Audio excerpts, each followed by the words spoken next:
Hello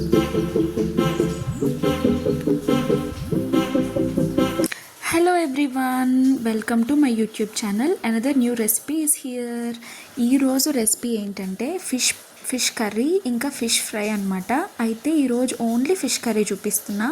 so ఇలా fish ముక్కల్ని తీసుకొని నీట్గా క్లీన్ చేసుకొని ఏమీ లేకుండా దానిలో కొంచెం సాల్ట్, పసుపు ఇంకా కారం, మీకు తగినట్టు కారం కొంచెం ఎక్కువే పడుతుంది, నీట్గా మిక్స్ చేసుకొని అన్నిటికీ పట్టేలాగా ఒక 20 to 25 minutes మ్యారినేట్ చేసుకొని పక్కన పెట్టుకోండి. సో ఆ ఐటమ్స్ అన్నీ దానికి పడతాయి అన్నమాట. అలానే దీనికి కావాల్సిన ఇంగ్రీడియంట్స్ చాలా చాలా సింపుల్.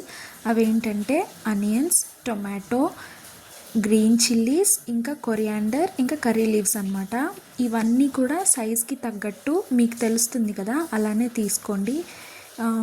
మేమైతే ఇక్కడ అన్నీ కొంచెం పెద్దగా ఉన్నాయి కాబట్టి తక్కువ తీసుకున్నాము. ఆనియన్స్ మాత్రం ఎక్కువ పడతాయి కర్రీలోకి, సో అలా తీసుకోండి. ఈలోపు ఆయిల్ హీట్ చేసుకొని దానిలో ఫస్ట్ లైట్గా కొన్ని పోపులు వేసుకోండి, మరీ ఎక్కువ కాదు, జస్ట్ టేస్ట్ కోసం అనమాట.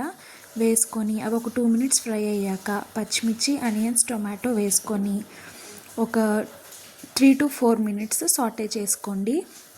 దానిలో సాల్ట్ ఇంకా టర్మరిక్ వేసుకొని ఫ్లేమ్ని అడ్జస్ట్ చేసుకొని మిక్స్ చేసుకోండి. సో త్వరగా బాయిల్ అవుతాయి సాఫ్ట్గా. ఒక కలర్ వస్తుందన్నమాట, ఆ కలర్ వచ్చేంత వరకు ఫ్రై చేసుకోవాలి. కొంచెం పింకిష్ గోల్డెన్ కలర్, ఈ కలర్లో వస్తుంది. సో అప్పటి వరకు చేసుకొని ఇందాక మనం 20 to 25 minutes మ్యారినేట్ చేసి పెట్టుకున్న ఫిష్ పీసెస్ ఉన్నాయి కదా, అవి జాగ్రత్తగా అడ్జస్ట్ చేసుకుంటూ పెట్టుకోండి, లేదంటే బ్రేక్ అయిపోతాయి. ఫిష్ ముక్కలు పెట్టుకున్న తర్వాత ఫిష్ పీసెస్ని బట్టి మనం వాటర్ వేసుకోవాలి. ఇక్కడ మేము 2 to 3 glasses వేసుకున్నాము, కొంచెం మీడియం సైజ్ గ్లాస్లోనే. మీకు ఇంకా కొంచెం ఎక్కువ ఉందంటే ఎక్కువ గ్లాసెస్ పోసుకోండి. ఇంకో ఈ విధంగా పీసెస్ కింద వరకు వెళ్ళాలన్నమాట, వాటర్ పై వరకు రావాలి, అప్పుడే గ్రేవీ బాగా వస్తుంది. అలానే ఈరోజు ఏంటంటే ఈ 2 రెసిపీస్తో పాటు మా డాడీ ఐస్ క్రీమ్స్ కూడా తీసుకొచ్చారు. ఐస్ క్రీమ్స్ ఇంకా ఫ్రూట్స్ ఏమో మ్యాంగోస్ ఉన్నాయి. ఇప్పుడు ప్రస్తుతానికి సమ్మర్లో నేను తినలేదు కాబట్టి ఇప్పుడు తింటున్నా. అప్పుడు ఊరు వెళ్ళాను కదా, గుర్తున్నాయా షార్ట్స్ సిరీస్? ఓకే, ఇలా వేసుకొని లిడ్ పెట్టేసుకొని ఒక 20 minutes కుక్ చేసుకోవాలి. సిమ్లోనే అడ్జస్ట్ చేసుకోండి ఫ్లేమ్, అలా అయితే స్లోగా కుక్ అయ్యి ఇంకా టేస్ట్ వస్తుంది కర్రీకి.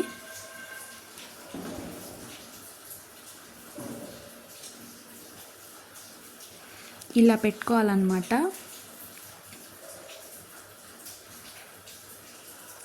తర్వాత టామరిన్ ఉంటుంది కదా, చింతపండు, అది కొంచెం లెమన్ సైజ్ కన్నా కొంచెం పెద్దది తీసుకొని నానబెట్టుకోండి. దానిలో నుంచి ఇంకా మంచిగా జ్యూస్ వస్తుంది అనమాట. హాట్ వాటర్ అయితే ఇంకా బెటర్. సో ఇలా కొంచెం కొంచెం తీసుకొని మ్యాష్ చేసుకొని గ్రేవీలోకి వేసుకోవాలి. వేసుకొని లోపల ఉన్న ఫిష్ పీసెస్ విరిగిపోకుండా స్లోగా స్పూన్తో మిక్స్ చేయండి. అంటే మొత్తం కలిసేలా కాకుండా కొంచెం స్లోగా చేసుకుంటే బాగుంటుంది.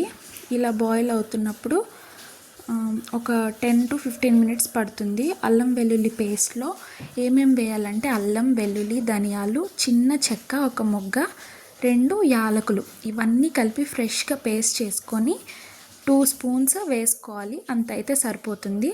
సో అన్నీ చేసి ఒక 20 minutes ఖచ్చితంగా పడుతుంది.